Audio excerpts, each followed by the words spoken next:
Hello, welcome to Board Deck and Dice.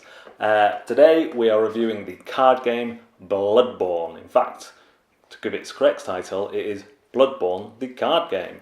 Bloodborne is based on the video game of the same name, which is in the, I think it's the Demon Souls series, which includes all the Dark Souls games, which are notoriously difficult games. Bloodborne is by Eric Lang and sees players attempting to tackle a dungeon together, and the dungeon really just involves turning over a monster card and fighting it. But unless you defeat that monster together, you are going to be stuck there fighting it over and over again, and the player who does the most damage to all the monsters accumulated and manages to bank that blood is going to be the winner. Let's take a closer look. Okay, let's talk Bloodborne. In Bloodborne, each player will get a player board with a token marker for each one. These are tokens that you can collect through the game, and as you collect them and go up, as you get up, they kind of the jumps get bigger between them. You'll get a health marker, which you will put the right way around and set to 8. And you'll get some starting cards. Your starting cards are okay. That one does 2 damage. A lot of the monsters have kind of 4-ish health. So you get the Hunter's Axe, the all-important Hunter's Dream, which I'll explain in a minute, a ranged weapon, and another melee, slightly weaker one. The Transform card is one where when a monster's revealed, you're all going to play your cards simultaneously to the table. And then reveal them. If you play the Transform card, that lets you look at what everyone else has done and then choose what to play. But you cannot play a Hunter's Dream if you do that. The Hunter's Dream is a card that basically says you're sitting out of that round, you're not attacking the monster, but you're going to bank any blood or damage that you've collected here. You're going to bank that into there, you're going to take an upgrade card, and you're going to heal back up to L8. That is the only card from your starting hand that you cannot discard. You need to be able to go into the Hunter's Dream all the time, whenever you want, so to speak. You will look at the final boss monsters and choose one. There's 5 final bosses in the game, and they all have powers, and they'll be revealed, so you'll know who you're going to fight. So on this one it says all monsters have 2 additional health, blood echoes on them. So if we choose that one, we pop that one there, get rid of the other ones, pop it out where everyone can see, and we put 14 health on it with blood echoes health. It also tells us it's the final boss, and it tells us what tokens it will give us if we defeat it, and how difficult it is, and the lantern colour is which dice it will roll. Green is easier, yellow is medium, and red is hard. We'll prepare a monster deck by taking the boss cards, separating out 3. They all helpfully say boss on the bottom, so we can know that they're the boss cards. We deal out 3 of them, we deal out 7 of the normal monster cards, and make a dungeon deck of 10. We'll just leave that all there for now. The difference between boss monsters and normal monsters, apart from them being a little bit harder, is that normal monsters run away if you don't defeat them in one turn of play, round. Boss monsters will not run away. There's also a small deck of upgrade cards which give you various powers. They can be items, weapons that give you more effects and powers, let you hit the other players, that sort of thing. And there will be enough out for the amount of players to choose from if you do a Hunter's Dream through choosing to do one, or a partial Hunter's Dream through dying. So the round goes like this. We will choose our first card, we will play it face down, and we will put our others to the side. We then all reveal our cards, and if anyone's played a Transform, this is when they will look at what everyone else has done and play a ranged weapon or a melee weapon instead of their Transform, putting their Transform back in there, leaving their Transform up on the discard pile. Not discard pile, but used pile. We will then, and it's all down here by the way, we'll then resolve any instant effects. Some cards have an instant effect which usually hits the monster first. We haven't got a monster out, whereas though we're doing the boss. That one's got 6, so we'll put 6 on him. He has a when revealed power. When revealed, the hunter with the most cards in hand takes 2 damage. And what colour dice is he? Can't see with this light. Let's have a look. Where are we? Looks like a red. Yeah, he is. So he's a hard one. We resolve any instant effects. Then the monster attacks first. So the first player will roll the dice, and whatever number is rolled is how much damage everyone takes. If they roll a number with this little star X symbol on, they roll again and add it on. So that would have been 6 damage. Now remember, you only start with health, so 8 health, so everyone's going to take 6 damage there. So these little star symbols are they add on, so you keep rolling. So if I roll another 2+, I keep rolling until I don't roll the plus or whatever symbol it is. So the monster always attacks first. Then the hunters attack. So in this case, I've done the attack, so I would take, let's put this on here in ones. I would take, the monster has 6 health, so I would take 2 health off and put it into my collected blood echoes. Everyone else attacks. Let's say the next person does 3 damage and the next person does 2. Even though they've done 2 damage, they only take what's left, so they only take 1 damage off. Then we look, anyone who's damaged the monster gets to move their trophies up by 1. That monster then gets discarded, and we go into the Hunter's Dream stage. If the monster had not been attacked, it would still escape unless it was a boss. And some monsters have escaping powers that do you damage and stuff like that. Other than that, any players that played Hunter's Dream will now go into Hunter's Dream, choose from the upgrades, restore their health to 8, and bank their blood echoes down here, which cannot be stolen from.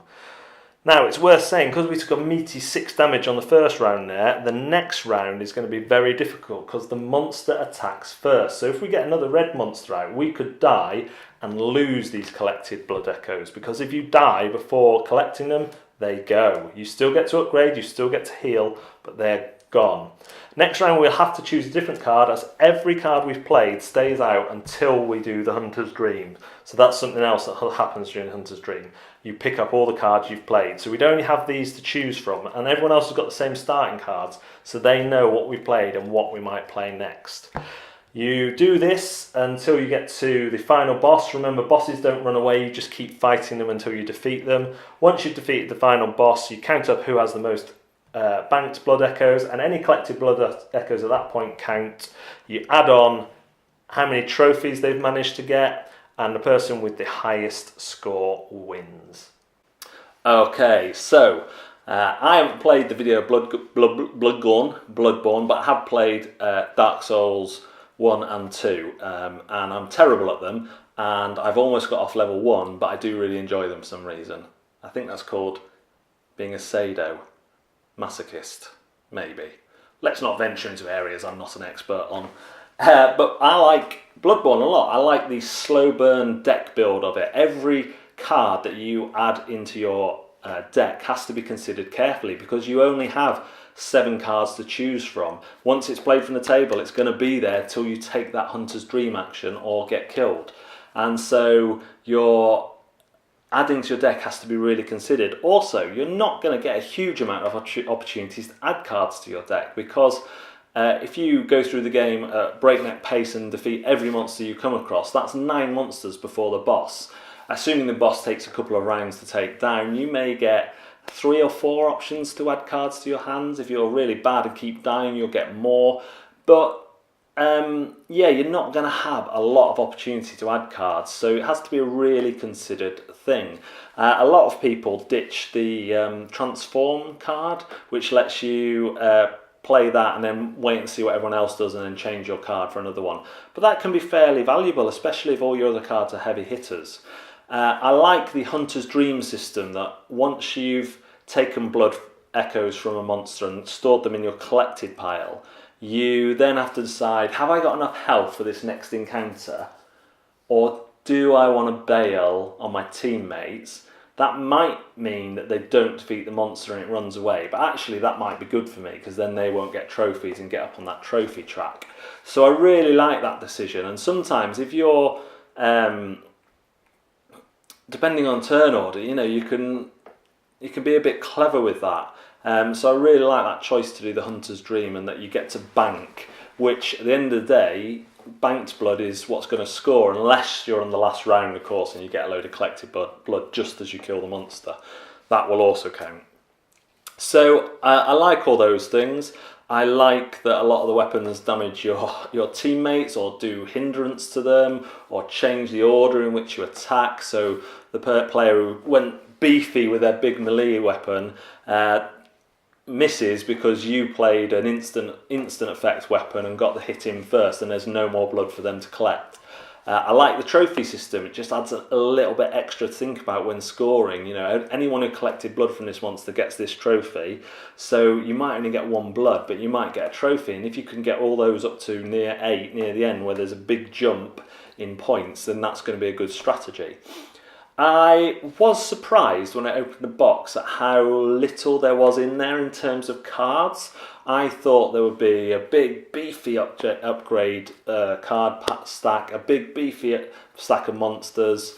As it is, I think I can't remember the exact numbers. I know there's about 17 monsters, and you use 10 of those each game, or 9 of those on one boss. There's 5 final bosses. Some of which you won't use if you don't like the powers on them, and then I think it's 32 upgrade cards, which doesn't seem like a lot until you remember that you're only ever going to put 3, 4, 5 in your deck each go, so maybe they get away with it. All the components are lovely, the blood echoes are great, the cardboard player board's fantastic, but yeah, I was just expecting a bit more, and maybe that's wrong for the price point that it was at when I got it. But that's just something to be aware of. There is an expansion coming out that adds more, including, I believe, more mechanics. I think there's some runes in there and something else I read about I can't quite remember. But yeah, I like it. I wouldn't say it is deck building in its purest sense, a la Dominion or Star Realms. It's a much more slow burn than that. Once you get to 7, you'll be getting rid of a card every time, and that can be a difficult decision. But certainly you're building your hand, and it's a hand building game, I guess. You're building a hand of cards, which can be at max 7. But really that's 6, because you're not allowed to discard the Hunter's Dream. So you're building a hand to be as effective as you can. But remember, every time you play that card, everyone knows what you've played, and you can't get it again until you go into the Hunter's Dream.